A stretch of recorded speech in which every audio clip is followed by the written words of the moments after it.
옛날 옛적 산과 들이 어우러진 아름다운 마을에 어진 어머니와 성실한 며느리가 함께 살고 있었습니다. 이 집안은 재산은 넉넉지 않았지만 사람들은 늘 그 집을 부러워하곤 했지요. 어머니는 나이가 들어 손이 느려졌고 며느리는 그런 어머니를 극진히 모시며 하루하루를 정성껏 살아가고 있었습니다. 이 며느리는 고운 심성을 가진 여인이었습니다. 남편이 어린 나이에 집안일을 돕다 병으로 세상을 떠나고 그 후에도 시어머니와 단둘이 살면서 생계를 꾸려나갔습니다. 마을 사람들은 그녀를 복 많은 며느리라고 불렀지만 그녀의 삶은 결코 쉽지 않았습니다.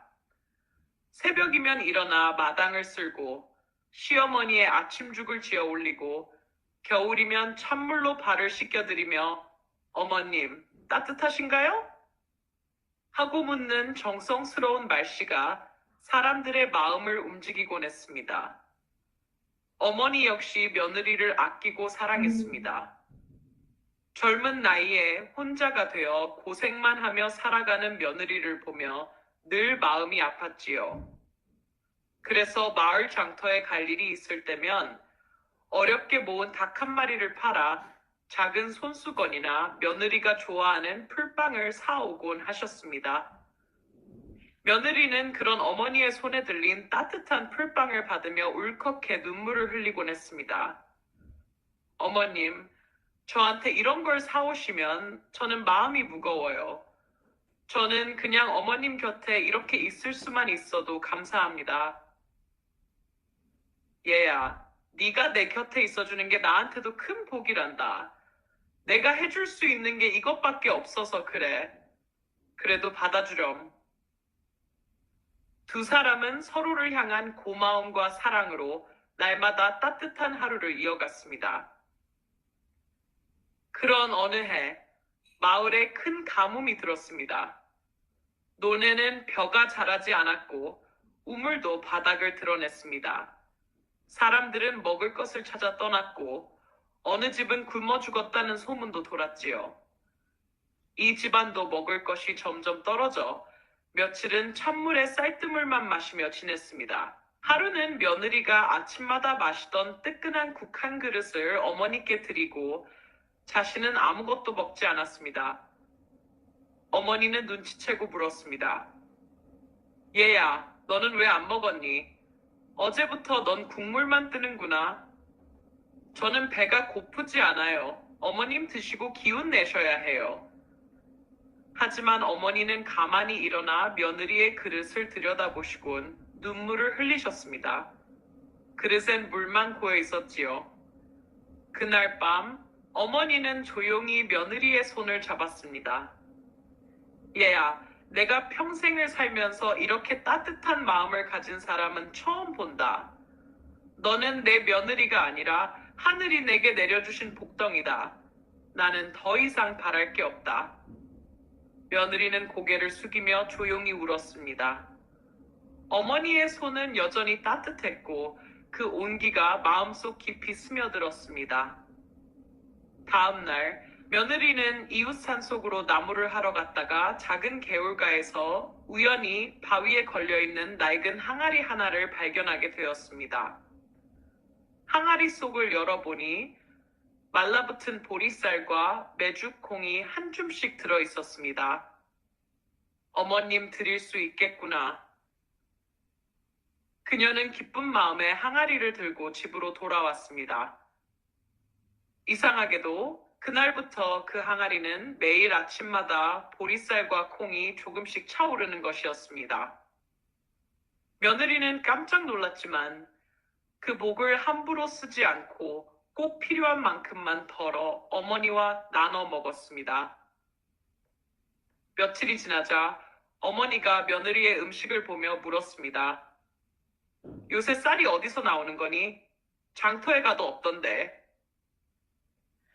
며느리는 바위 및 항아리 이야기를 솔직히 전했습니다. 그러자 어머니는 고개를 끄덕이며 말했습니다. 그건 너 같은 사람이 받아야 할 복이야. 너의 마음이 맑고 고닫기에 하늘이 너를 잊지 않은 것이지. 그 이야기는 마을 사람들에게도 전해졌고, 가난했던 사람들 몇몇은 며느리의 도움을 받으며 목숨을 이어갈 수 있었습니다. 며느리는 자신이 가진 복을 나누는 일을 멈추지 않았고, 어머니는 그런 며느리를 더없이 자랑스러워했습니다. 어느덧 계절이 바뀌고 풍년이 찾아왔습니다. 마을엔 웃음소리가 다시 가득 찼고 이 집에도 곡식이 쌓여갔습니다. 어머니는 오래지 않아 편안히 눈을 감으셨고 며느리는 어머니의 유품으로 손수건 하나와 빛바랜 풀빵 봉지를 간직한 채 그 마음을 이어갔습니다.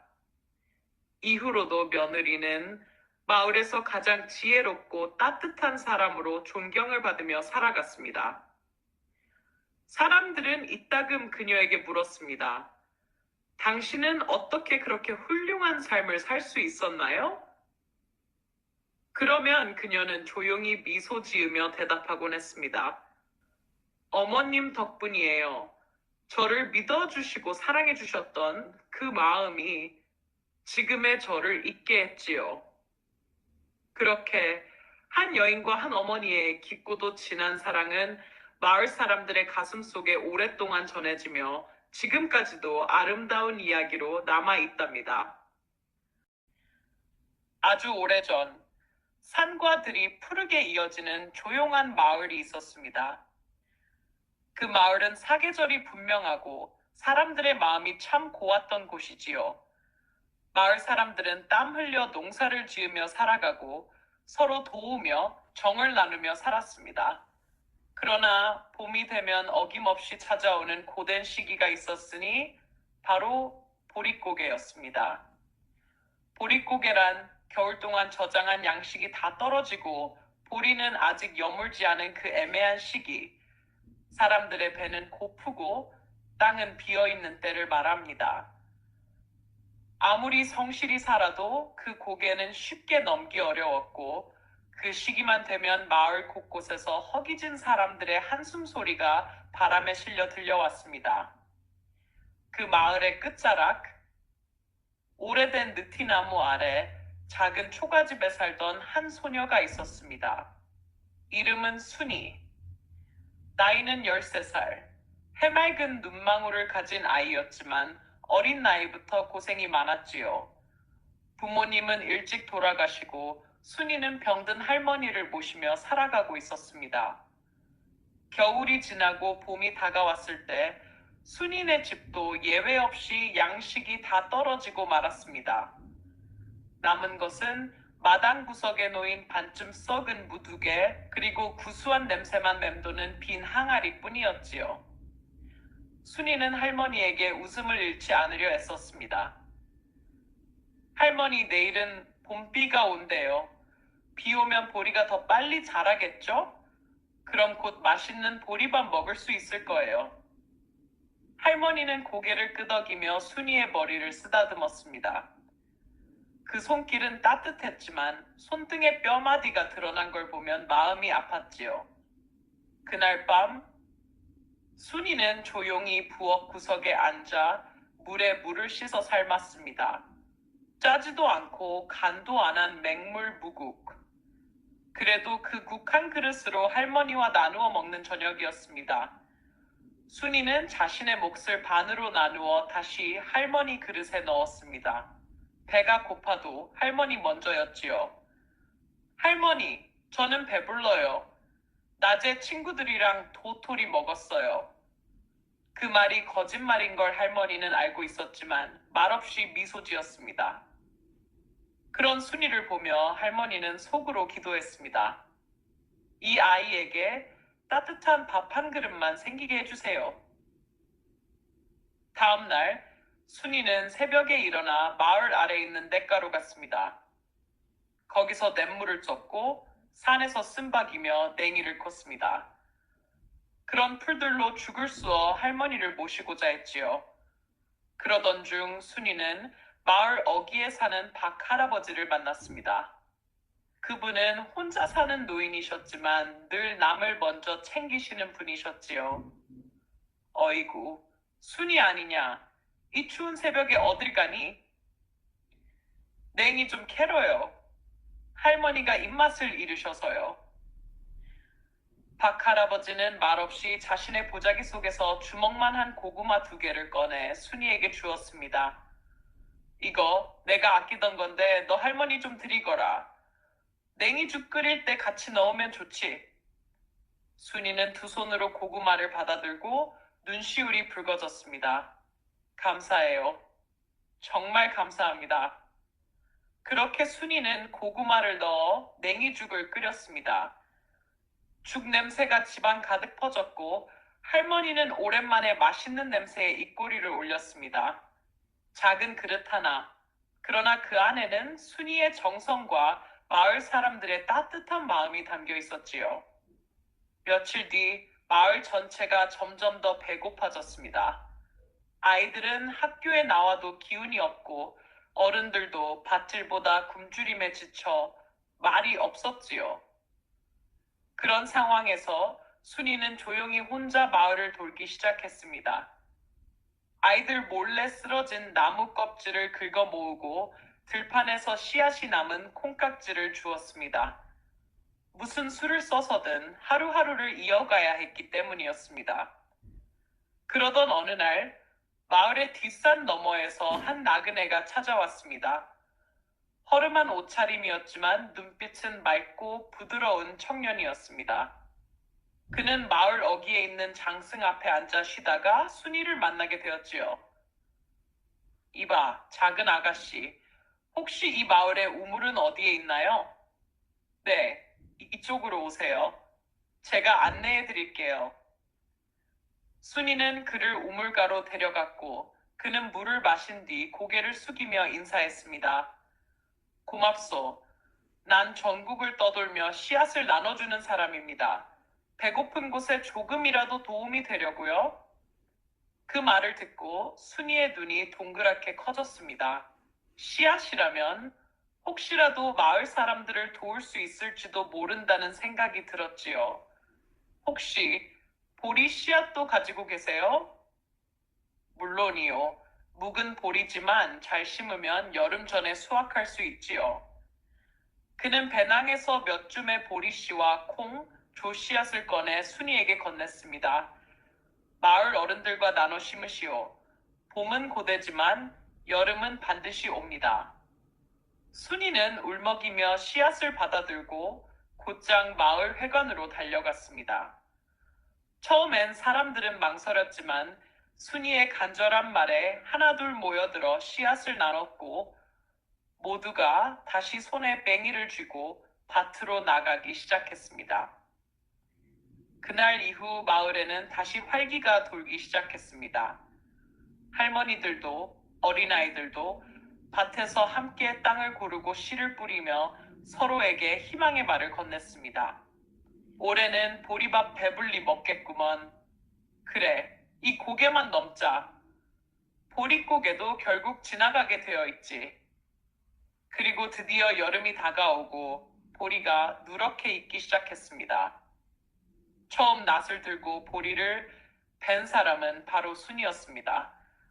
그녀의 손에는 갈라지고 굳은 살이 가득했지만 그 손으로 베어낸 첫 보리를 들고 할머니 앞에 섰을 때 할머니는 말없이 고개를 끄덕이며 눈물을 흘렸지요. 마을 사람들은 서로의 집으로 보리를 나눠주며 함께 첫 끼니를 준비했습니다. 솥뚜껑이 열리는 순간 퍼지는 고소한 보리밥 냄새는 그 어떤 잔치상보다 귀하고 소중한 향기였지요. 순이는 조심스레 한 그릇을 들어 할머니에게 내밀었습니다. 할머니, 드셔보세요. 우리 보리예요. 우리가 키운 보리밥이에요. 할머니는 손을 떨며 보리밥을 입에 넣었고 한참을 씹은 뒤 조용히 말했습니다. 그래, 이 밥맛에 내가 그 긴 겨울을 견뎠지. 보릿고개는 결국 지나갔고 마을 사람들은 서로 도우며 다시 계절을 이어갔습니다. 못난 며느리의 지혜. 옛날 아주 먼 옛날 산과들이 넉넉하고 사람들의 마음도 넉넉하던 시절 남쪽 어느 시골 마을에 선량한 노부부가 살고 있었습니다. 부부는 소박하고 근면하게 살았지만 자식 하나 없이 늙어가며 늘 외로움을 느끼곤 하였지요. 그러던 어느 해 봄날, 멀리서 들려오는 북소리처럼 한 소년이 집 앞에 나타났습니다. 눈은 초롱초롱하고 얼굴에는 땀이 송글송글 맺혀 있었으나 기품이 느껴지는 사내였습니다.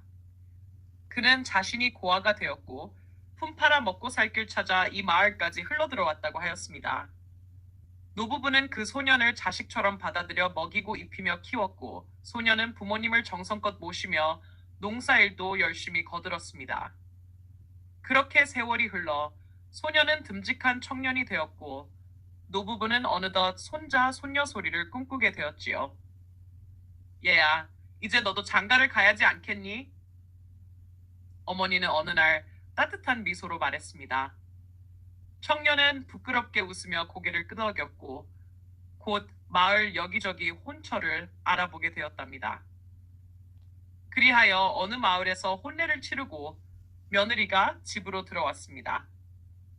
그런데 이 며느리 얼굴은 곱지 않고 말도 어눌하며 손놀림도 느려 마을 사람들 사이에서 못난 며느리라는 말이 돌기 시작했습니다. 시어머니는 처음에는 사람은 얼굴이 다가 아니지 마음이 곱고 성실하면 되는 거야 하며 며느리를 감쌌습니다. 하지만 세월이 흘러도 며느리의 살림 솜씨는 늘지 않고 밥은 질거나 탁이 일수였으며 무언가 부탁해도 잘못 알아듣는 경우가 많았습니다. 마을 잔칫날이 다가오자 시어머니는 근심이 생겼습니다.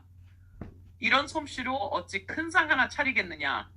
사람들 앞에서 망신을 당할까 걱정이구나. 며느리는 그런 어머니의 표정을 알아차렸습니다. 그리고는 조용히 아랫목에 앉아 작은 바느질 바구니를 꺼내 무언가를 꿰매기 시작했습니다. 어머님, 잔칫날은 제가 맡을 테니 걱정 마세요.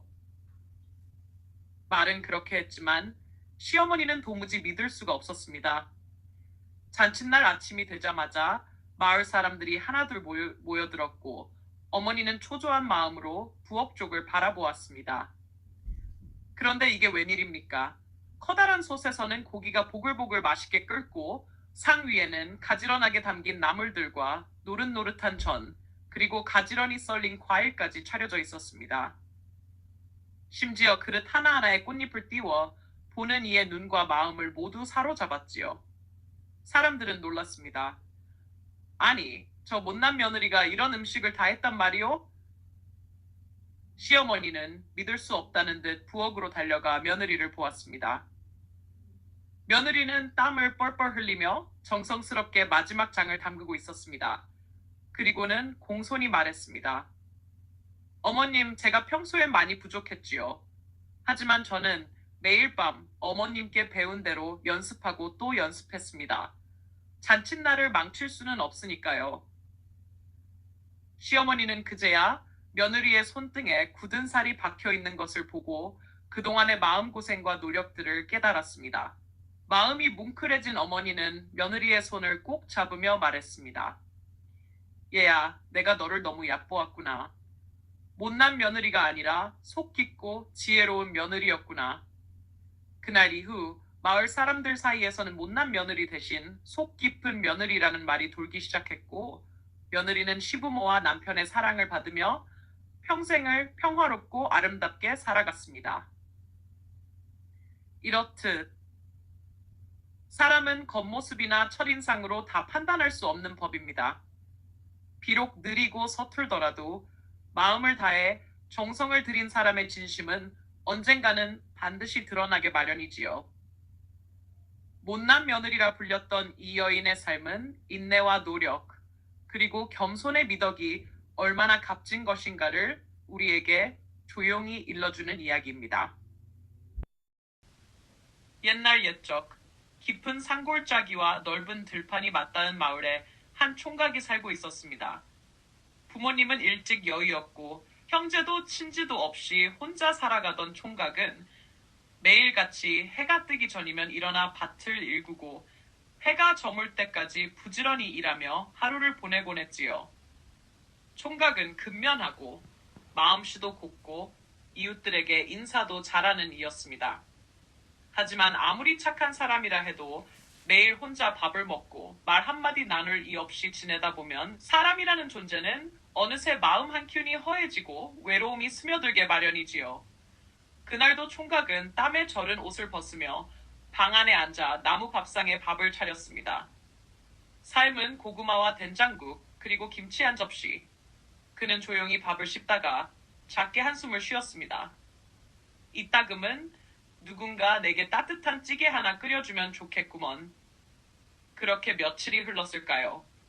어느 무더운 여름날 총각은 드릴을 마치고 돌아오던 길에 논둑에서 이상한 것을 발견합니다. 햇빛을 받아 반짝이는 커다란 우렁이 하나가 그 자리에 가만히 앉아있던 것이지요. 보통 우렁이보다 훨씬 크고 둥글며 어쩐지 기품까지 느껴졌습니다. 총각은 허리를 굽혀 우렁이를 살피더니 조용히 말을 걸었습니다. 허허, 이리 크고 잘생긴 우렁이는 또 처음이네. 어디서 왔누? 너도 혼자인가 보구나. 그는 우렁이를 조심스레 두 손으로 감싸 물동이에 담아 집으로 데려왔습니다. 그날 저녁 깨끗이 닦은 단지에 맑은 물을 붓고 그 안에 우렁이를 정성껏 모셨지요. 그리고는 말없이 단지를 쓰다듬으며 속삭였습니다. 같이 지내자. 말은 못해도 너랑 있으면 괜히 덜 외로운 것 같구먼. 그날 밤 이후로 총각은 하루도 빠짐없이 단지에 물을 갈고 비 오는 날엔 단지 위에 덮개를 씌우고 추운 날엔 모닥불 가까이에 놓아 따뜻하게 해주었습니다. 그렇게 우렁이와 총각은 말없이 정을 나누며 지냈습니다. 그로부터 며칠이 지난 어느 날 드릴을 마치고 돌아온 총각은 문을 열자 깜짝 놀라고 말았습니다. 아침에 엉망이었던 집안이 말끔히 정리되어 있었고 부엌에선 김이 모락모락 나는 밥냄새가 풍겨오고 있었으니까요. 상 위엔 정갈하게 차려진 밥상과 반찬, 따뜻한 국까지 놓여 있었습니다. 총각은 당황했지만 고개를 갸웃거리며 앉아 조심스레 수저를 들었습니다. 누가 와서 밥을 지어준 건가? 도둑은 아닌 듯하고 그 다음 날도 같은 일이 이어졌습니다. 총각이 드릴을 나간 사이 누군가 다녀간 듯 집안은 말끔하고 밥상은 따뜻했지요. 총각은 참다 못해 결국 그날 아침 일부러 나가는 척을 하며 마루 밑에 몸을 숨겼습니다.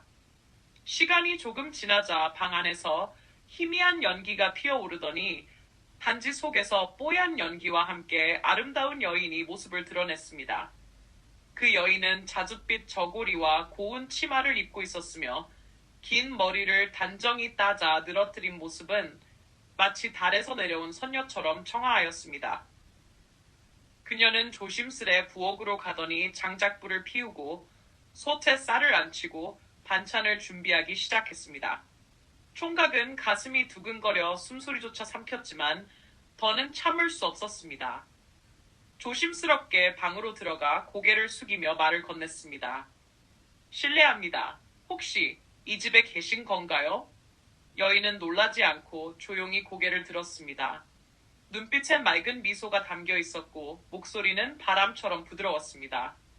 저는 우렁이 각시라 합니다. 총각께서 정성을 다해 저를 돌보아 주셨기에 인간의 몸으로 나올 수 있게 되었어요.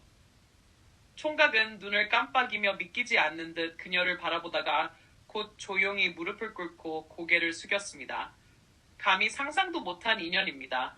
그간 혼자 지내던 저에게 이렇게 따뜻한 손길을 주시니 정말 고맙습니다. 그날 저녁 두 사람은 마주 앉아 오래도록 이야기를 나누었습니다. 각시는 총각의 정성과 성실함, 말없이 베푼 따뜻함에 마음을 열게 되었고 총각 역시 그녀의 맑은 눈빛과 조용한 웃음에 위로를 느꼈습니다. 며칠 뒤 총각은 작은 꽃을 들고 그녀 앞에 섰습니다. 비록 가진 건 없지만 진심만은 가득합니다. 같이 살아주실 수 있겠습니까? 각시는 살짝 눈을 내리깔더니 부드럽게 웃으며 고개를 끄덕였습니다. 그렇게 두 사람은 한 지붕 아래에서 부부처럼 살아가기 시작했습니다. 총각은 드릴을 더 부지런히 하고 각시는 밥을 짓고 옷을 짓고 두 사람은 매일같이 따뜻한 밥상에 마주 앉아 웃으며 하루를 마무리했습니다. 마을 사람들 사이엔 금세 소문이 퍼졌습니다. 혼자 살던 돌쇠 총각집에 예쁜 각시가 들어왔다더라. 근데 이상하긴 해. 어디서 온 여자인지도 모르고 너무 고운 게 좀 신기하긴 하지 않나? 하지만 총각은 그저 말없이 웃으며 말했습니다. 이 사람은 하늘이 제게 보내준 귀한 인연입니다. 시간이 흘러 어느 보름달이 환히 뜬 밤, 각시는 총각의 곁에서 조용히 말했습니다. 이제 저는 단지로 돌아가지 않아도 돼요. 당신의 사랑과 정성이 제게 온전한 사람의 몸을 주었어요. 총각은 말없이 그녀의 손을 잡고 긴 숨을 내쉬었습니다. 달빛 아래 두 사람의 그림자는 포근히 겹쳐져 있었고 그날 밤 작은 초가집엔 늦은 밤까지 웃음소리가 새어나왔습니다. 이후로도 두 사람은 오래도록 정을 나누며 마을에서도 보기 드문 다정한 부부로 살아갔다고 합니다. 양반을 가르친 하인. 옛날 어느 산과 들이 아름답게 펼쳐진 마을에 아주 큰 부자가 살고 있었습니다. 그 부자는 땅도 많고 곡식도 많고 금은 보화도 많았지만 그 마음만은 세상에서 제일 가난했습니다. 아무리 많은 재산이 있어도 나눌 줄 모르면 그건 진짜 부자가 아니지요. 사람들은 그를 두고 욕심쟁이 양반, 왕구두쇠 대감이라 불렀습니다. 그의 이름을 부르기보다는 다들 손가락질하며 수군거렸습니다. 쓱쓱 저 대감은 곡간이 터질 때까지 쌓아놓고도 한 톨도 안 내놓는다더라. 눈이 오면 소금 뿌리는 게 아니라 사람 마음에도 소금만 뿌리는 양반이지 뭐야. 어느 날 한 아이를 등에 업은 아버지가 대문을 두드렸습니다. 대감마님, 아이가 사흘을 끙끙 앓습니다. 약초를 사야 하는데 돈이 모자랍니다. 조금만 도와주십시오. 하지만 대감은 버럭 소리를 질렀습니다. 이놈아, 내 돈이 내 거냐? 썩 물러가지 못할까? 그뿐만이 아니었습니다. 장마가 들어먹을 것이 없어 굶주리는 집이 많았지만 대감은 곡간 문을 꼭 닫아 걸고 말했습니다. 내 곡식은 한 톨도 못 나간다. 저놈들은 나눠줘봐야 고마운 줄도 모른다. 그 집에서 일하던 하인, 돌쇠는 조용한 사람이었습니다. 그는 주인의 말에 순종했지만 그 마음속엔 언제나 마을 사람들에 대한 연민이 있었지요. 밤마다 그는 혼잣말을 하곤 했습니다. 아무리 부자라도 이렇게 사는 게 옳은 건가? 사람 마음이 곡간보다 좁을 수도 있구나. 그러던 어느 해 겨울, 밤새 눈이 펑펑 내렸습니다. 지붕 위에도 들판에도 산길에도 하얀 눈이 수북이 쌓였습니다. 날이 밝자 대감은 방 안에서 소리쳤습니다. 여봐라, 돌쇠 어디 있느냐? 네, 대감마님, 여기 있습니다. 이렇게 눈이 오니 손발이 시리다. 장터에 가서 술과 고기, 꿀과 호두과자, 도라지 전과까지 사오너라. 돌쇠는 머뭇거리며 말했습니다. 대감마님, 눈길이 너무 험하여 사람도 없고 짐승도 나올 수 있사옵니다. 하루만 기다리시면. 이놈이 감히 누가 네 의견을 물었느냐. 지금 당장 다녀오지 않으면 네 픽은 없다. 돌쇠는 할 수 없이 털외투를 걸치고 집신을 신은 채 눈길을 나섰습니다. 하얗게 덮인 길을 헤치고 산을 넘고 개울을 건너야 했지요. 바람은 살을 애고 눈은 무릎까지 쌓여 한 발짝 한 발짝 떼는 것도 쉽지 않았습니다. 얼마쯤 가다 돌쇠는 문득 이상한 것을 발견했습니다. 눈 속에서 뭔가가 꿈틀거리고 있었던 것입니다. 가까이 가보니 허름한 옷차림의 노인이 눈밭에 쓰러져 있었습니다. 어르신, 정신 드십니까? 노인은 희미하게 눈을 떴습니다. 살려다오. 길을 잃고 이틀을 헤매다 더는 힘이 없어. 돌쇠는 주저없이 자신의 외투를 벗어 노인의 어깨를 감쌌습니다. 주머니에 있던 주먹밥도 꺼내어 노인에게 건넸습니다. 따뜻한 곳으로 모시겠습니다. 꼭 살아나셔야 합니다. 돌쇠는 장터에도 가지 못한 채 그 노인을 업고 다시 마을로 돌아왔습니다. 눈길은 더 험해졌고 바람은 얼굴을 후려쳤지만 돌쇠는 한 번도 멈추지 않았습니다. 집에 도착했을 땐 이미 해가 뉘엿뉘엿 저물고 있었지요.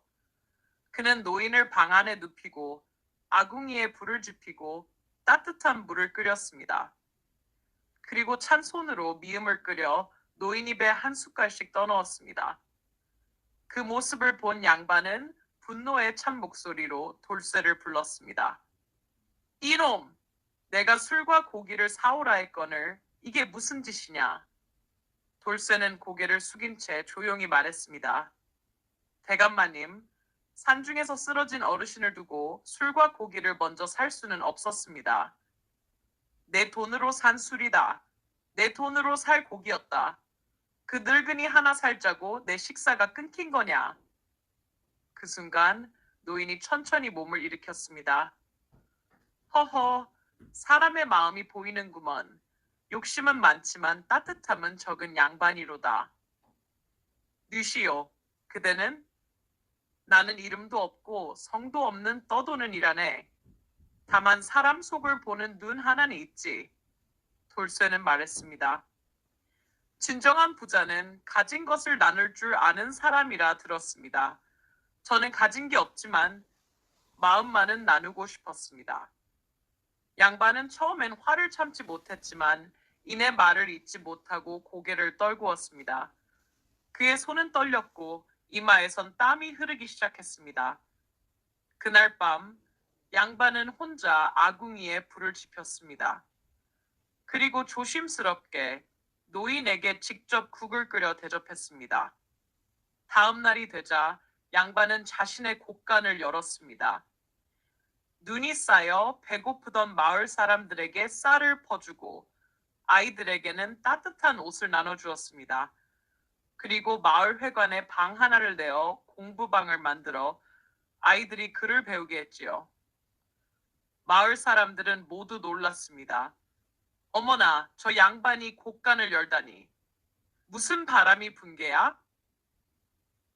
하지만 그들은 곧 알게 되었습니다. 양반의 얼굴에는 처음으로 진심 어린 미소가 번지고 있었고 그의 눈빛엔 따뜻함이 담겨 있었기 때문이었지요. 그리고 사람들은 그를 더 이상 욕심쟁이라 부르지 않았습니다. 이제는 모두가 그를 이렇게 불렀습니다. 따뜻한 양반. 진짜 어른. 돌쇠는 여전히 그의 곁을 지켰고 마을엔 더 이상 추운 마음이 없었습니다. 그 후로도 눈이 내릴 때면 사람들은 그해 겨울을 기억하며 말했습니다. 하인이 양반을 가르친 날이 있었지. 진짜 귀한 건 돈이 아니라 마음이라는 걸 알려준 이야기야. 젊어지는 샘물. 옛날 옛적 깊은 산골에 작은 마을이 있었어요.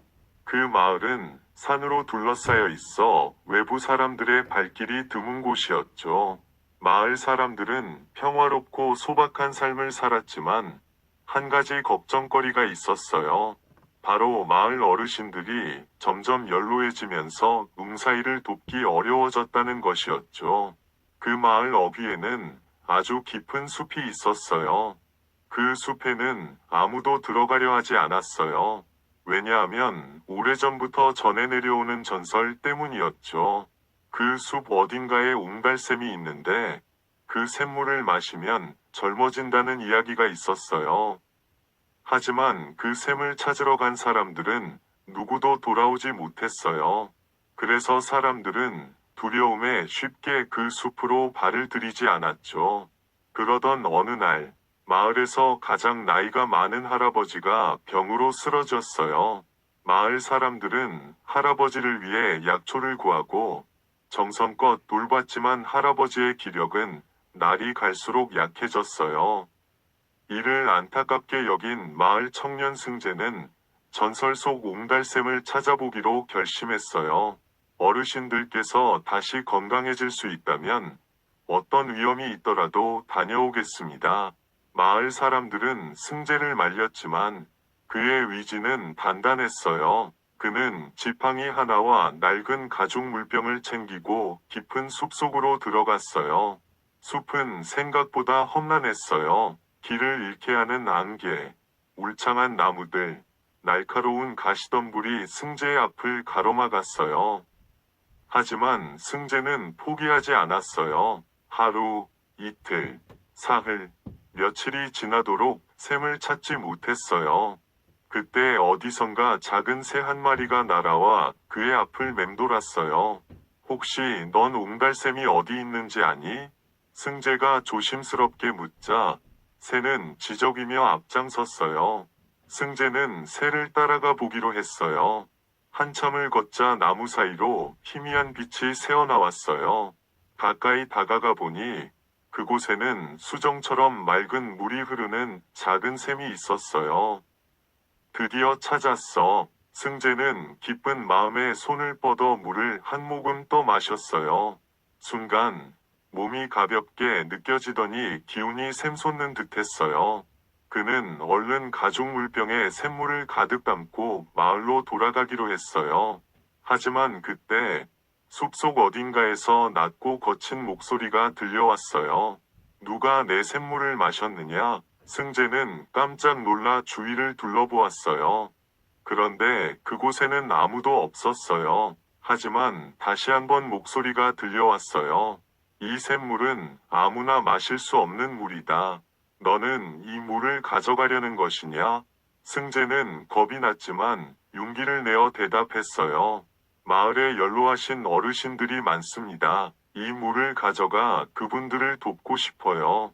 그러자 숲속에서 커다란 나무가 움직이더니 그 안에서 회색 수염이 무성한 노인이 나타났어요. 그는 숲의 수호자였어요. 내 마음은 고결하구나. 하지만 이 물을 함부로 마시면 큰 화가 미칠 수도 있다. 승재는 깜짝 놀라 물었어요. 그게 무슨 뜻인가요? 노인은 길게 한숨을 쉬더니 말했어요. 이 물은 젊음을 되찾아 주지만 욕심을 부리면 결국 불행을 가져오지. 샘물을 한 모금만 마시면 딱 20살의 기운을 얻고 2모금을 마시면 10살로 젊어지지. 하지만 3모금을 마시면 영원히 어린아이가 되어버리는 것이야. 승재는 깊이 고개를 끄덕였어요. 그는 물을 너무 많이 마시면 안 된다는 것을 명심했어요.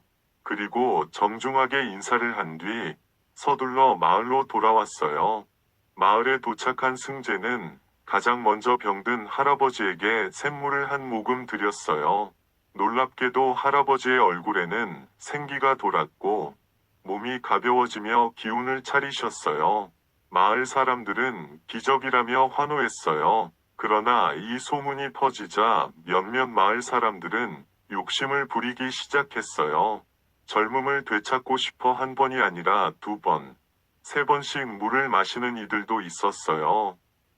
그러자 정말로 그들은 점점 어려지더니 결국 어린아이가 되어버렸어요.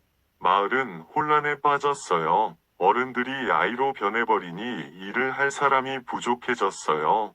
결국 승재는 다시 숲을 찾아가 숲의 수호자를 만났어요. 부디 사람들을 원래대로 돌려줄 방법은 없나요?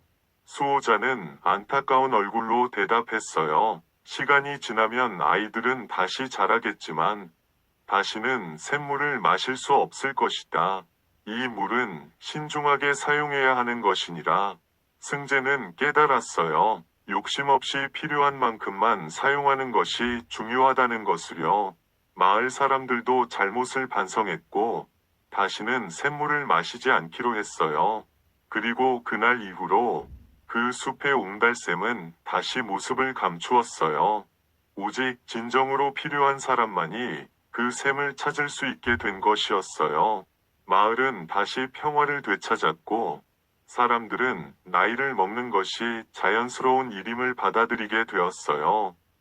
승재는 마을을 위해 힘쓰며 살아갔고 그의 용기와 지혜는 오랫동안 마을의 전설로 남게 되었답니다. 고려의 어느 조용한 마을에 한 아름다운 소녀가 살고 있었습니다.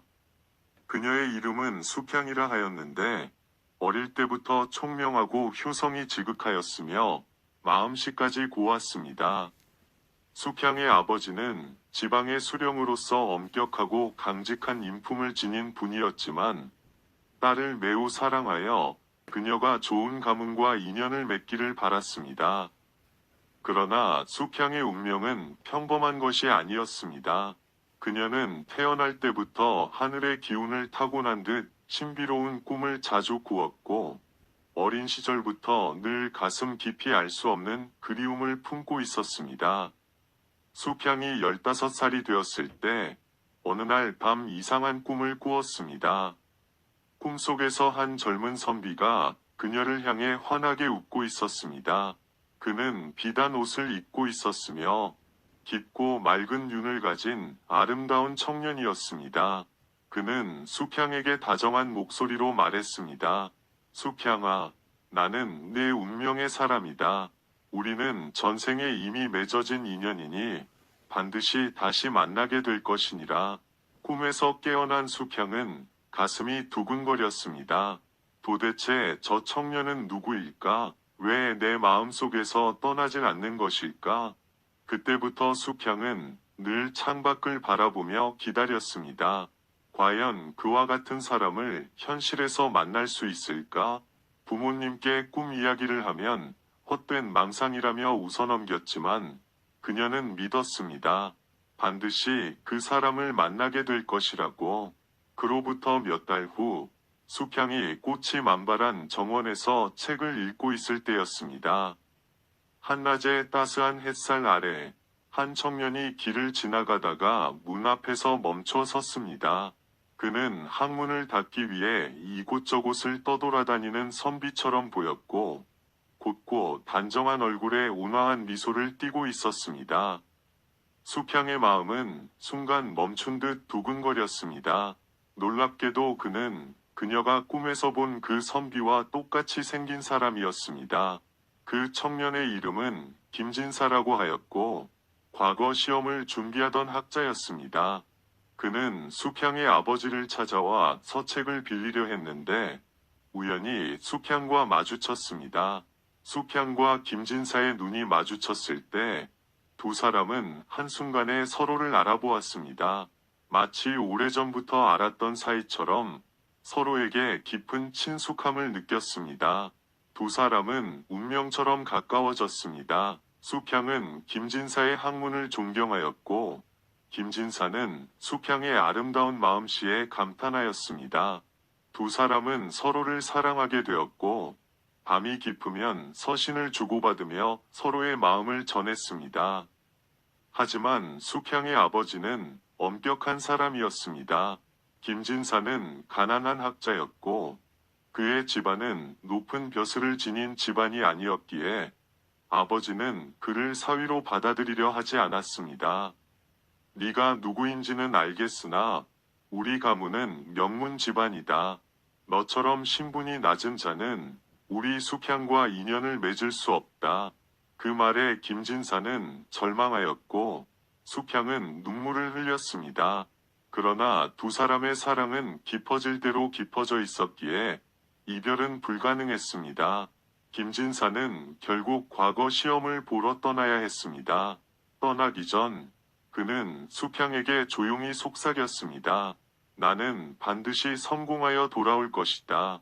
그때까지 기다려주겠느냐? 숙향은 눈물을 머금고 고개를 끄덕였습니다. 나는 평생 당신만을 기다릴 것입니다. 어떤 일이 있어도 이 마음은 변치 않을 것입니다.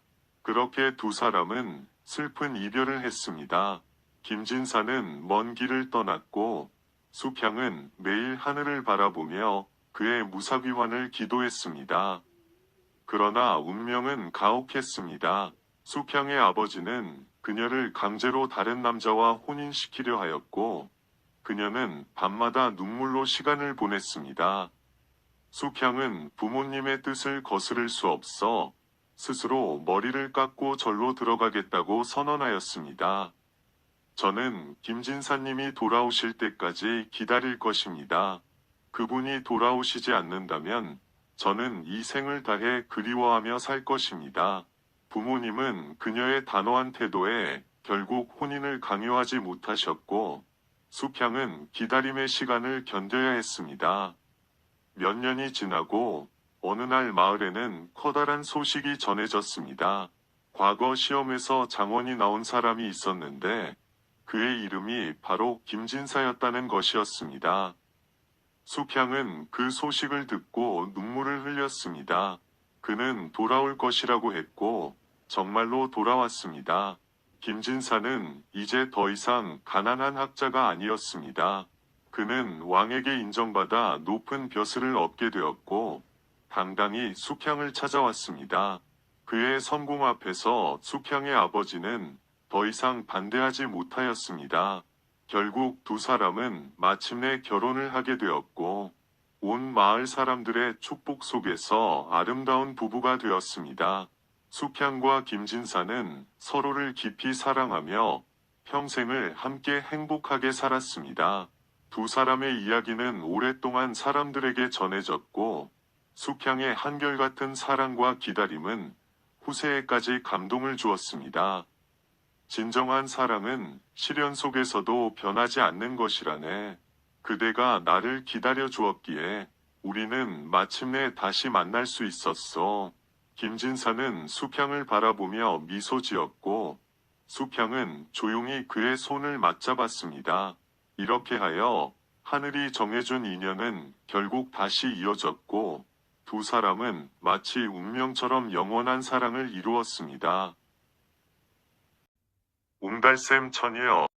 옛날 어느 깊은 산골 마을에는 맑고 깨끗한 옹달샘이 있었습니다. 그 샘은 늘 시원한 물이 가득 차 있었고 마을 사람들은 아침마다 그곳에서 물을 길어다 사용하곤 했습니다. 그 마을에는 한 처녀가 살고 있었습니다.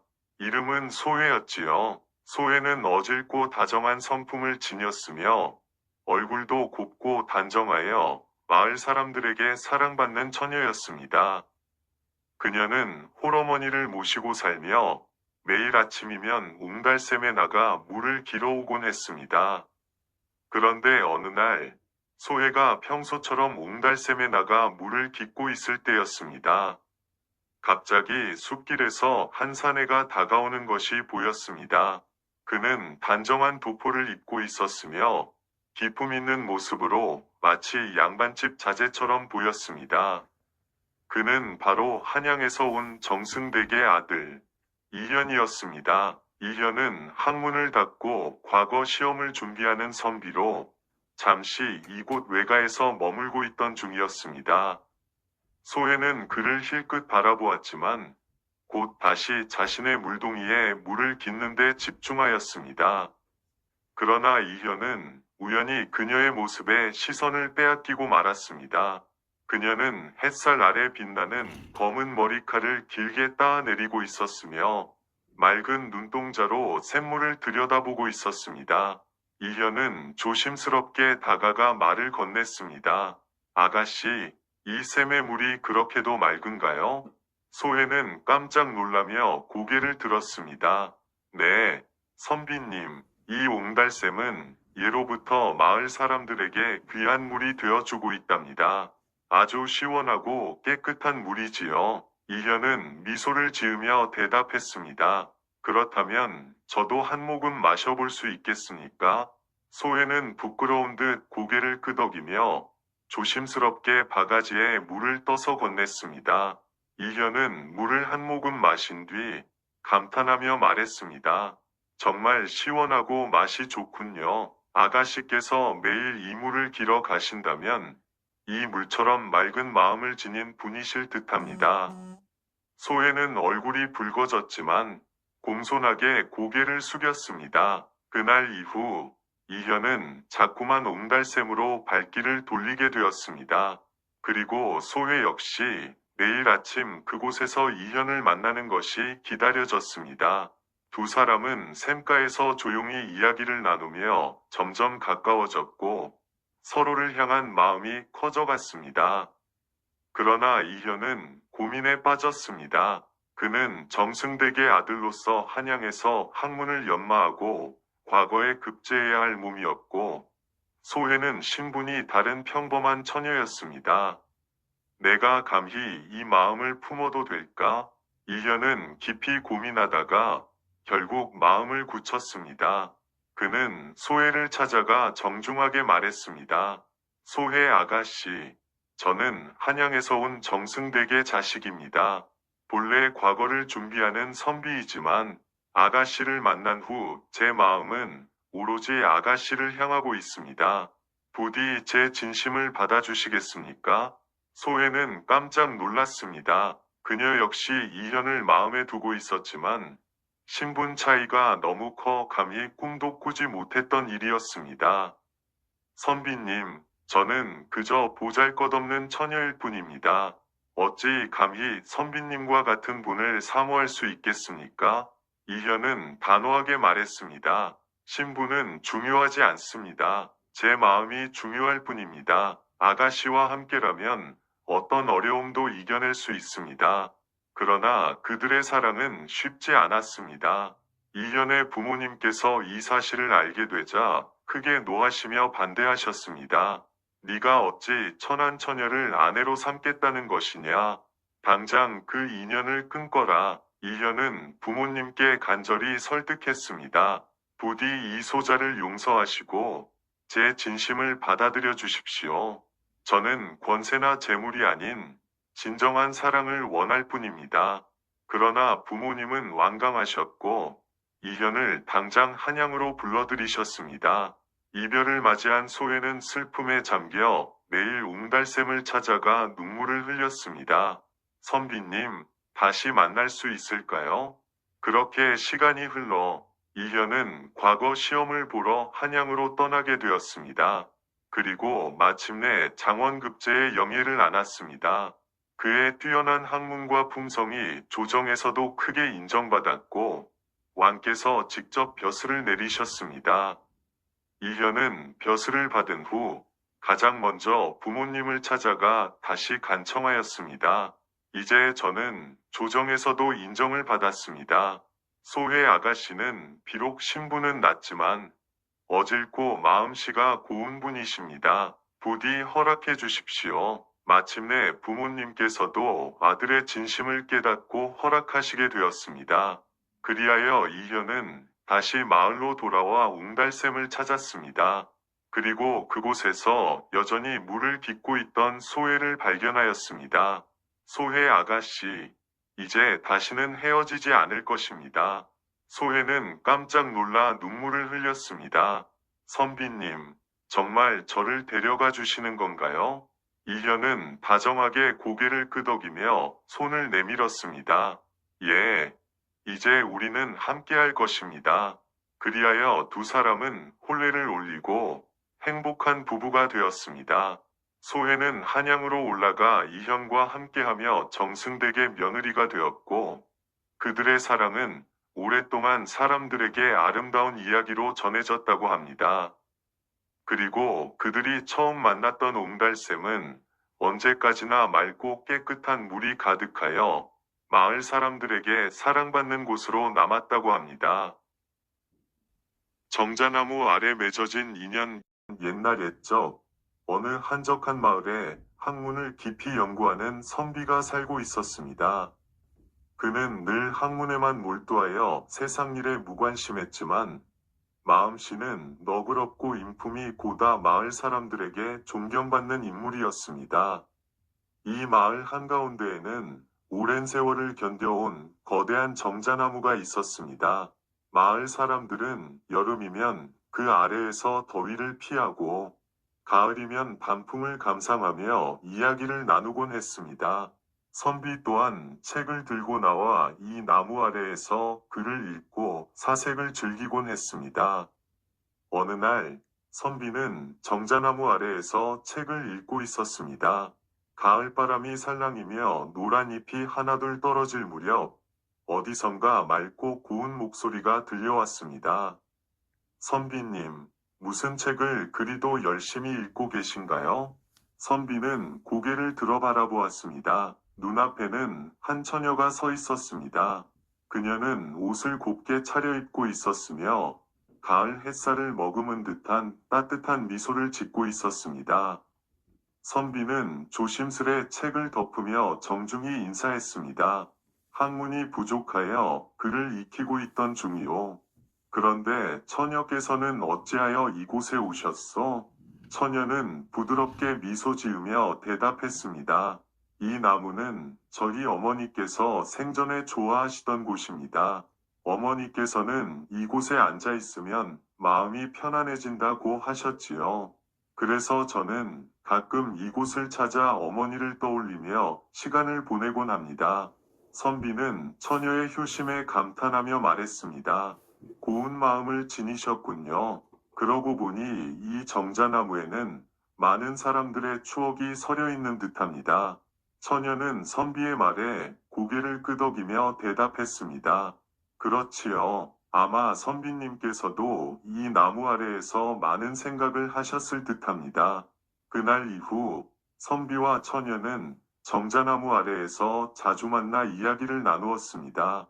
선비는 처녀의 지혜로운 말과 따뜻한 마음씨에 감탄했고, 처녀는 선비의 고증, 인품과 깊은 학식에 감동했습니다. 어느덧 계절이 바뀌고 겨울이 다가올 무렵, 어느 날 비가 내렸습니다. 선비는 정자나무 아래에서 비를 피하고 있었는데, 저 멀리서 처녀의 모습이 보였습니다. 이런 날씨에 왜 나오셨어? 선비는 걱정스러운 얼굴로 물었습니다. 처녀는 빙그레 미소를 지으며 말하였습니다.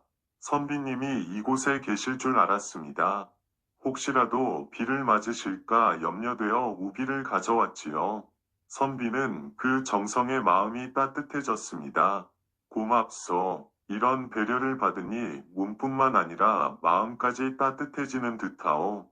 처녀는 조용히 말했습니다. 선비님께서 제게 글을 가르쳐 주셨듯이 저도 선비님께 작은 도움을 드리고 싶었습니다. 선비는 처녀를 바라보며 진심을 담아 말했습니다. 처녀께서는 제게 책보다 더 귀한 것을 가르쳐 주셨어. 처녀는 눈을 동그랗게 뜨며 물었습니다. 그게 무엇인가요? 선비는 잠시 생각하다가 조용히 말했습니다.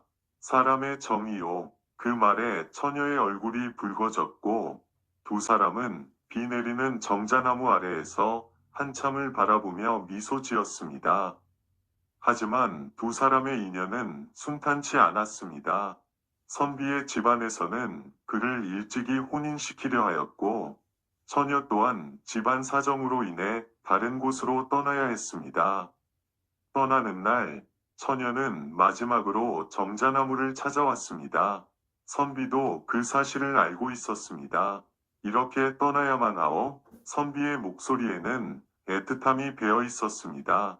처녀는 눈물을 참으며 대답했습니다. 저도 원치 않지만 부모님의 뜻을 거스를 수 없습니다.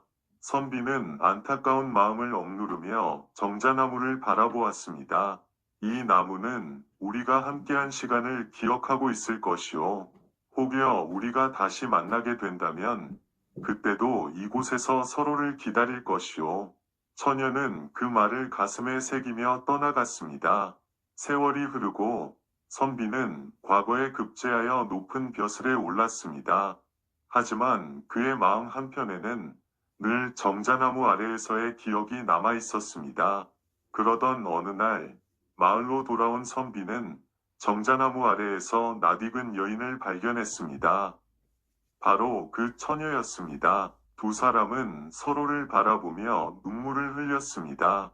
기다렸소. 처녀는 떨리는 목소리로 대답했습니다. 저도요. 그렇게 두 사람은 다시 만나 정자나무 아래에서 평생을 함께하기로 서약하였고, 마침내 혼인을 올려 서로를 끝까지 아끼며 살아갔다고 합니다. 그 정자나무는 이후로도 마을 사람들에게 인연을 맺어주는 나무로 불리며 오래도록 사랑받았다고 합니다. 여우색시. 옛날 옛적 깊은 산속 고즈넉한 마을에 한 선비가 살고 있었습니다. 선비는 학문을 좋아하고 예의가 바르며 늘 남을 배려하는 마음씨 고운 사람이었습니다. 하루는 선비가 산길을 따라 과거 시험을 보러 가던 중이었습니다.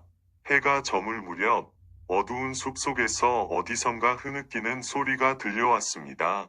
누가 그리 애처롭게 우는 것인가? 선비는 소리가 나는 쪽으로 발걸음을 옮겼습니다. 그러자 큰 나무 아래에서 한 처녀가 울고 있었습니다. 그녀는 곱게 빗은 머리를 단정히 틀어 올리고 옥색 치마와 고운 저고리를 입고 있었습니다. 하지만 얼굴에는 슬픔이 가득하여 눈물이 볼을 타고 흘러내리고 있었습니다. 선비는 조심스레 다가가 공손히 물었습니다. 소녀여, 이 깊은 산 속에서 어찌하여 이리도 슬피 울고 있는 것이오? 처녀는 눈물을 닦으며 대답했습니다. 저는 부모님을 여의고 위지할 곳 없는 처지입니다. 산길을 지나던 중 길을 잃고 말았습니다. 날이 저물어 어디로 가야 할지 모르겠어요. 선비는 그녀가 딱하게 여겨 정중히 말했습니다. 이 어두운 숲 속에서 홀로 두는 것은 염려스럽소. 마침 제가 가는 길에 작은 주막이 있으니 그곳까지 함께 가서 하룻밤 묵으시지요. 처녀는 고개를 숙이며 감사를 표했고 둘은 함께 길을 나섰습니다. 선비는 길을 걸으며 조심스럽게 물었습니다. 실례가 되지 않는다면 성함을 여쭈어도 되겠소? 처녀는 살짝 미소를 지으며 대답했습니다. 저는 소연이라 합니다. 선비는 속으로 이름이 참 아름답구나 생각하며 더 묻지 않았습니다.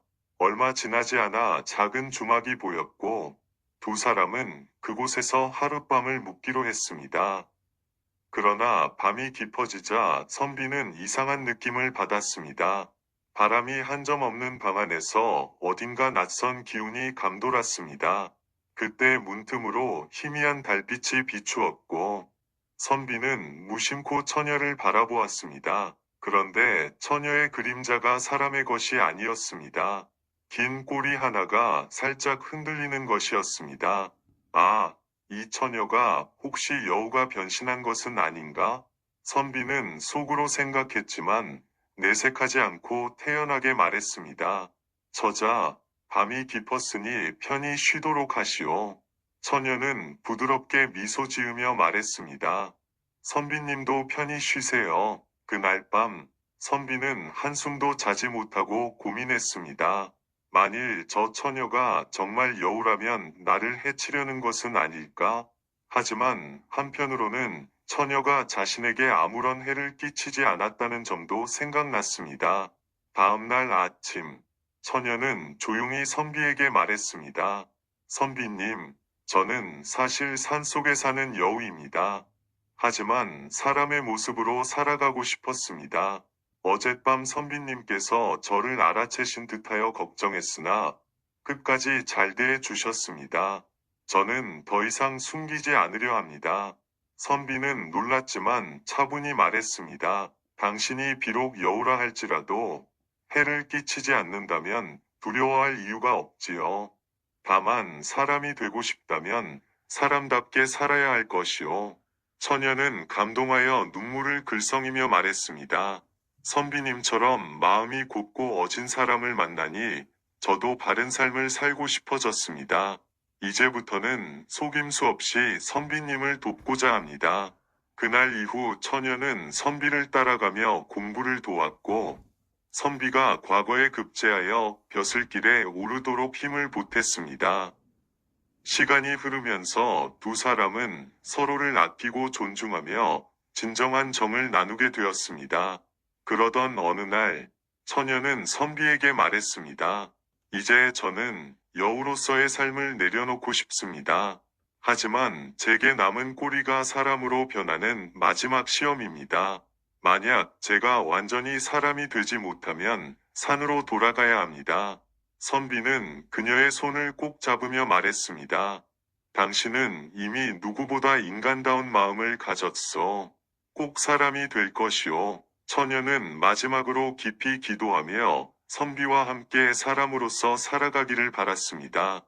그리고 마침내 처녀의 마지막 꼬리도 사라졌습니다.